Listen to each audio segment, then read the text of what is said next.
everybody, this is Joel Hoekstra of Whitesnake. I'm here to teach you the solo to the song Always and Forever off of our new album, Flesh and Blood.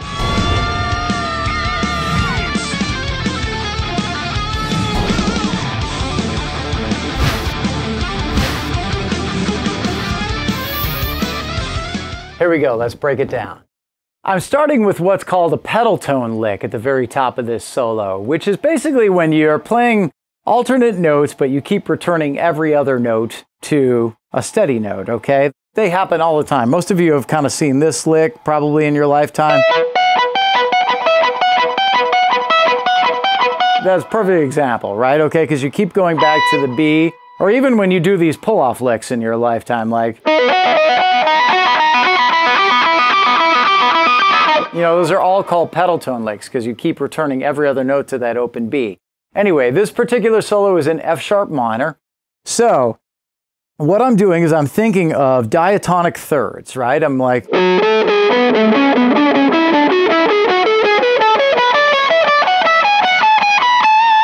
don't know how many of you have learned your scales that way, but I would highly recommend it. Anyway, one time I was practicing with a sax player and he said, you know what you should do? It's just as melodic and it's less obvious than that, is reverse every other one. He said, think 1, 3, 4, 2. So when I practiced my scale, I would go.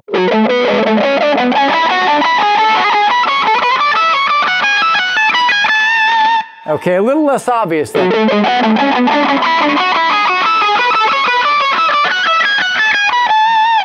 So Dan Cipriano, this is a tip of the cap to you, man. Thanks for the advice on this. So when I got to the pedal tone lick, instead of playing just, I wanted to go up in thirds, but instead of just playing, I decided I would reverse the second one and go 1, 3, 4, 2. So I'm up here on the 19th fret of the B, the 18th fret of the G. So kind of slide, I believe, up into the 18th fret of the G. And so I'm going 19, 22, and I'm going to keep going back to that 18 on the G. So let's just talk about the other frets, okay? So it's 19, 22. Now, if I just kept regular thirds going, I would go here. 21 on the B and 19 on the E. But I'm going to reverse those. I'm going to go. And that's what gives it a little bit more of a unique sound than your standard pedal tone lick. Now I'm going to go to the normal third. So 22 on the B and 21 on the E. Okay?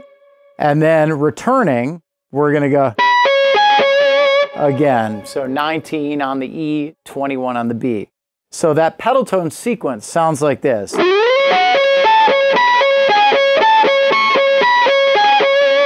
Okay? Got that? Now I decided to go boring and just go straight diatonic thirds. So I'm going to go the way we started it, but instead of reversing this one, I kept it normal. And I'm going to end on 22 on the B. So the full pedal tone sequence at the top of this solo sounds like this.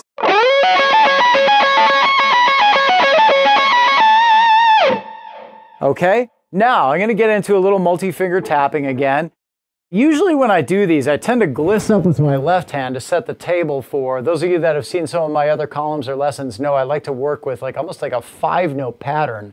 I just pick out 2 notes with my right hand and 2 with my left. So I'm going to be on 14 and 17 on the high E, and I'm going to be on 21 and 22 with my right hand, with my index and middle.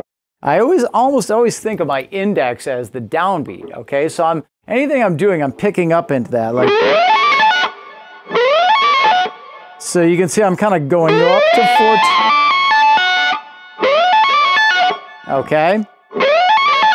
Now all I do on the B string is the same thing, but without that pickup. I'm going to just start with the index. 1, 2, 3, 4, 5, right? So it's a 5-note sequence. Now all I do is take that down an octave, but no need for the pickup here on the G. Just so. Okay?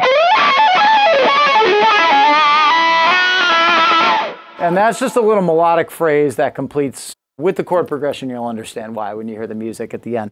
But I'm just going to hammer on 12, slide up to 14, up to 16, and back to 14. Okay, so here's the tapping phrase totally.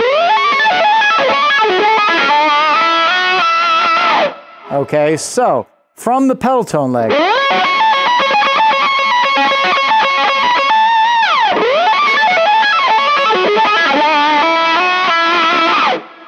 Okay, now I just decided I want to go a little more straightforward with the pentatonic here, or the blues scale rather. I think most of you are familiar with this.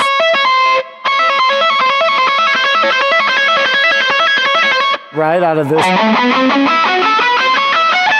I'm working right out of that F sharp minor blues scale, right? So what I'm going to do is change the high note every other time. So again, a lot of you who are seeing me for the first time notice I tend to pick when I'm crossing strings with my middle finger a lot on my right hand, but feel free to do it with your pick. That's not mandatory. That's just my habit of hybrid picking. Oh, and I also kind of gliss into this by sliding up to 14 on the G. So, if that makes sense, okay? And then, let's see exactly how I make my way off of that. So, off the blues scale, I'm doing all hammer-ons and pull-offs there. And getting that, so.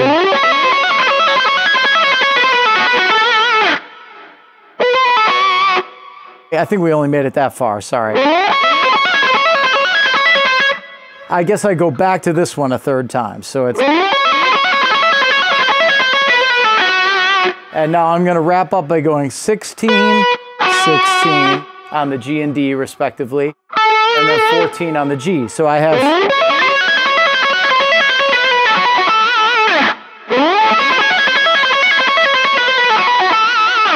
Okay, so all the way from that pedal tone lick at the top.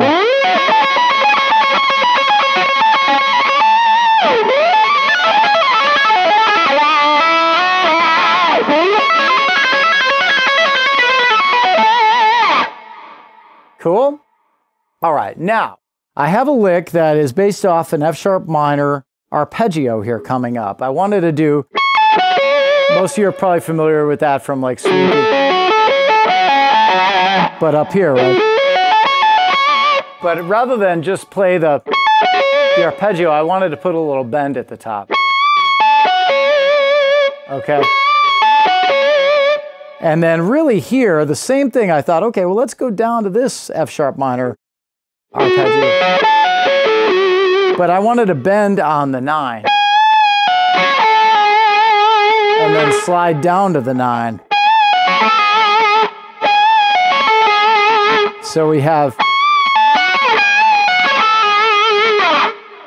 Now the reality is I probably punched the last lick from there, which was a tapping lick. And you're going to see when I have to play this solo as a whole, or when you watch it at the beginning, that I played that lick with just my fingers, because there's no way I can get to that last tapping lick unless I use my right hand fingers to perform that lick. So here it is with me plucking that with my middle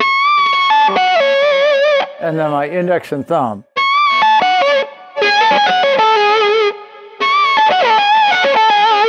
Okay. Nice little melodic lick in F sharp minor, okay? So, from the top, let me just go that far for you guys.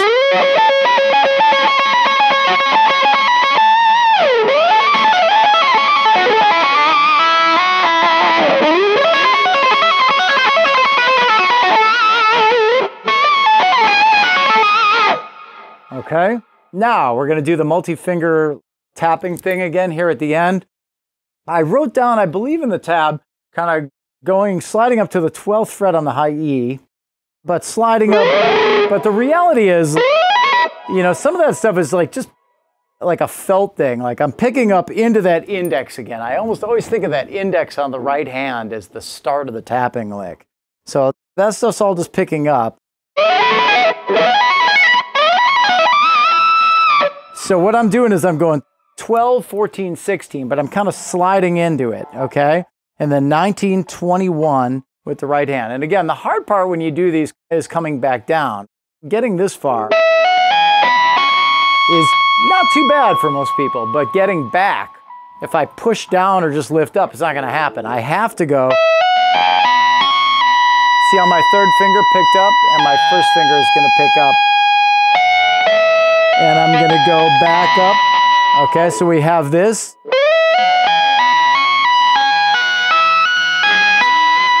Now here's the hard part. I'm gonna set down, instead of on 21, I'm gonna set down on 22. And I'm gonna bend behind it with my left hand. So I'm getting that high E. Okay, so sounds better with my volume up all the way. Anyway, there's the last lick. It's 12, 14, 16, 19, 21, back down.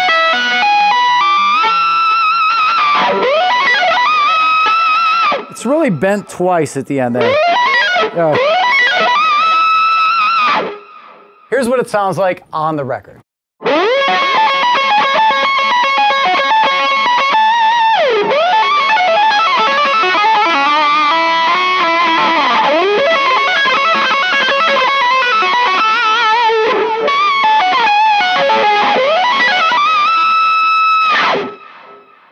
So hopefully I broke that down accurately for you and you can get it down. Everybody, please check out Flesh and Blood on Frontier's SRL Whitesnake, baby. Come on. See you next time.